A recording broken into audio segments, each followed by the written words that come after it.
अभी की सबसे बड़ी दो ब्रेकिंग न्यूज आ रही है और आपको बताते चले कि एक बार फिर से माफियाओं ने पुलिस वाले को निशाना बनाया है और एक बार फिर से एक पुलिस वाले को कुचल दिया गया है। और इतना ही नहीं, पटना से जो खबर आ रही है वो आपका दिल दहला देगी। और आपको बताते चले कि बताया जा रहा है कि गंगा नदी में 17 लोग डूब गए हैं और आज गंगा दशहरा के दिन ये दुर्घटना सामने आई है। और आखिर पूरा मामला क्या है, आखिर कहां पर और माफिया ने पुलिस वालों को एक बार फिर से क्यों कुचल दिया है, वहीं गंगा दशहरा के दिन ऐसी क्या घटना हो गई कि 17 लोग गंगा नदी में डूब गए, हम दोनों मामलों में आपको विस्तार से जानकारी देने जा रहे हैं।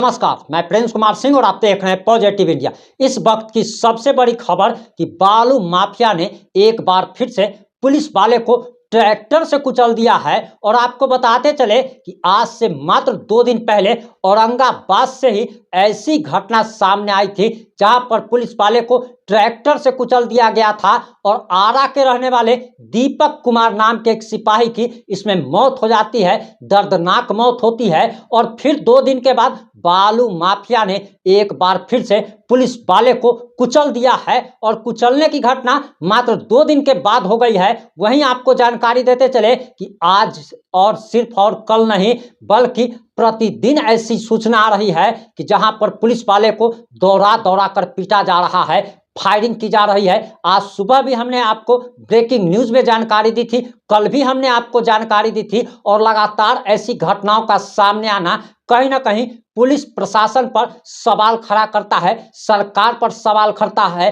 कि आखिर ये महाजंगल राज नहीं है तो और क्या है जहां पे पुलिस वाले सुरक्षित नहीं है। और जो रिपोर्ट्स के मुताबिक जो जानकारी आ रही है उसके मुताबिक बताया जा रहा कि बिहार के नवादा में बालू माफिया ने पुलिस की टीम पर हमला बोला और बालू माफिया ट्रैक्टर से रौंदते हुए पुलिस वाले को फरार हो जाते हैं। बताया जा रहा कि इस घटना में सिरदला थाना के एएसआई संजीत कुमार गंभीर रूप से घायल हो गए हैं, जख्मी हो गए हैं। उनकी हालत चिंताजनक बनी हुई है और बचने की संभावना कम जताई जा रही है।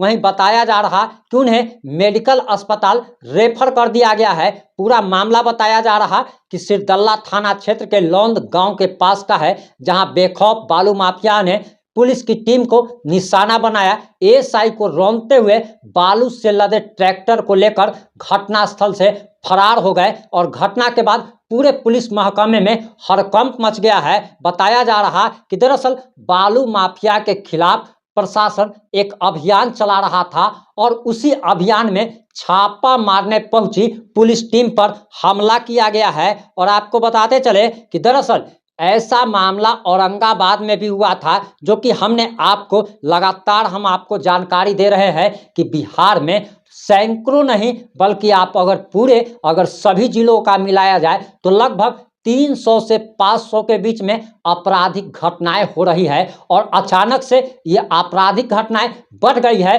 और नेता जो कि सत्ता में है यानी कि बीजेपी और जेडीयू के नेता इसके लिए तेजस्वी यादव को जिम्मेदार ठहरा रहे हैं। अब सवाल सबसे बड़ा ये उठता है कि आखिर जब सरकार अगर बीजेपी की है, जेडीयू की है और अगर संभल नहीं रहा है और इनके सत्ता में रहने के बावजूद अगर मान लीजिए कि अगर कोई साजिश ही कर रहा है और साजिश में सफल अगर हो जा रहा है, और सबसे बड़ी बात कि आप किसी पर आरोप लगा रहे हैं और आप गलत आरोप लगा रहे हैं और अगर आपके पास कोई सबूत है, अगर आपके पास कोई सबूत है कि ये सब आरजेडी करवा रही है, तेजस्वी यादव करवा रहे हैं, तो आखिर आप में अगर ताकत है तो आप जेल क्यों नहीं भेज दे रहे हैं। और इसका मतलब साफ साफ पता चल रहा है कि आप लोग राजनीतिक रूप से एक दूसरे के ऊपर आरोप प्रत्यारोप लगा रहे हैं। आप तेजस्वी यादव को आरजेडी के लिए इसके लिए जिम्मेदार ठहरा रहे हैं। तो आप में अगर ताकत है, आपके पास सबूत है, तो तेजस्वी यादव को आप जेल भेज दीजिए।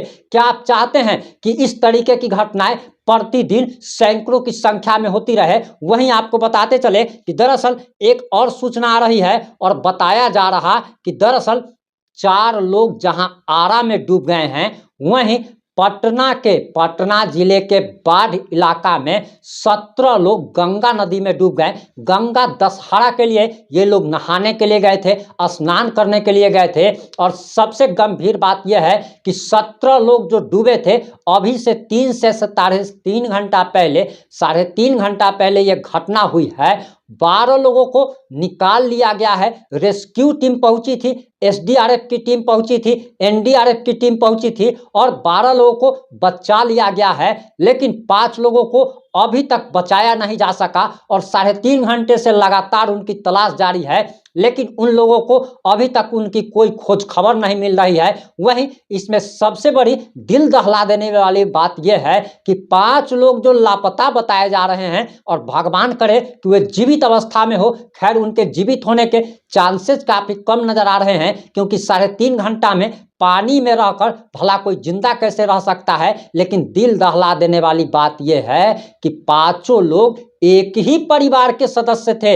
यानी कि अगर वैसा जैसा कि आशंका जताई जा रही, वैसा अगर अपशकुन अगर होता है तो आप समझिए कि एक ही घर से 5-5 अर्थी उठने जा रही है। ये तो प्राकृतिक आपदा है, लेकिन इसके लिए भी सरकार को कदम उठाने चाहिए थे, क्योंकि जो गंगा नदी है, जहां पे भी खतरे का निशान है, वहां पर आपने एसडीआरएफ की टीम क्यों नहीं लगाई थी? वहां पे आपने खतरे का निशान का बोर्ड क्यों नहीं लगाया था? ये सरकार से सवाल है, क्योंकि हम इस राज्य के निवासी हैं, जिस राज्य के मुख्यमंत्री गार्जियन होते हैं। और कोई भी कमी अगर होती है, कोई भी अगर परेशानी होती है, तो इसके लिए राज्य सरकार जिम्मेदार है। हालांकि लोगों को भी अपनी जान की सुरक्षा स्वयं करनी चाहिए, क्योंकि सरकार तो आप ही के टैक्स के पैसा का 2-4 लाख रुपया आपको मुआवजा देकर अपना पिंड छोड़ा लेगी। तो अपना ख्याल खुद रखे, पानी में जाए, नहाए, लेकिन खिलवाड़ ना करे। आजकल बहुत लोग खिलवाड़ भी करते हैं। खैर, आपकी इन सारे मुद्दों पर क्या प्रतिक्रिया है? अपनी प्रतिक्रिया जरूर दीजिएगा। और एक सवाल वर्तमान सरकार से है कि तेजस्वी यादव के पिताजी लालू प्रसाद यादव के शासनकाल को, 90 के शासनकाल को जंगल राज कहा जाता है। और जब जंगल राज था, तभी तो उसको हटा करके नीतीश कुमार को सुशासन बाबू के रूप में बिहार की जनता ने मुख्यमंत्री की कुर्सी पर बैठाया था। पहला टर्म जो था नीतीश कुमार का, जो लोग उस उम्र के हैं वो लोग जानते होंगे कि जब साल 2005 में नीतीश कुमार की सरकार बनी थी, तो पहला टर्म इतना शानदार था कि अपराधी बिहार छोड़ के भाग गए थे। लेकिन एक बार फिर से नीतीश कुमार का दूसरा टर्म हो, तीसरा टर्म हो या फिर चौथा टर्म हो, ये इतना ज्यादा महाजंगल राज आ गया है। तो सवाल तो हमेशा सरकार से पूछा जाता है, विपक्ष से नहीं, क्योंकि पुलिस आपके हाथ में है, शासन प्रशासन की व्यवस्था आपके हाथ में है। तो सवाल आप ही से पूछा जाएगा, तेजस्वी यादव से नहीं। और जब महागठबंधन की सरकार थी, तो यही पॉजिटिव इंडिया चीख चीख कर तेजस्वी यादव से सवाल करता था। तो आप क्या चाहते हैं कि तेजस्वी यादव अभी विपक्ष में है, तो इसके लिए भी वही जिम्मेदार है। तो आप लोग कुर्सी पर क्यों बैठे हुए हैं? शर्म आनी चाहिए आप लोग को कि अगर बिहार की सत्ता नहीं संभल रही है, अपराधियों पर अगर आप लोग अंकुश नहीं लगा सकते हैं, सैकड़ों लोगों की जानें जा रही हैं। आप जरा सोचिए, जिसके परिवार का कोई मर रहा होगा, आपको सुनने में तो ऐसा लगता होगा कि फलनमा मर गया, चिलनमा मर गया, हमको क्या। लेकिन जरा उस परिवार के बारे में सोचिए, जिसकी पत्नी विधवा हो जाती है, बच्चे लावारिस हो जाते हैं, उस परिवार की क्या स्थिति हो रही होगी। आप अपनी प्रतिक्रिया जरूर दें। और आप लोगों से निवेदन करते हैं कि अगर आप सत्य, स्पष्ट और निष्पक्ष खबरें देखना चाहते हैं, तो हमें सपोर्ट जरूर करें। जुड़े रहे हमारे साथ। जय हिंद, जय भारत।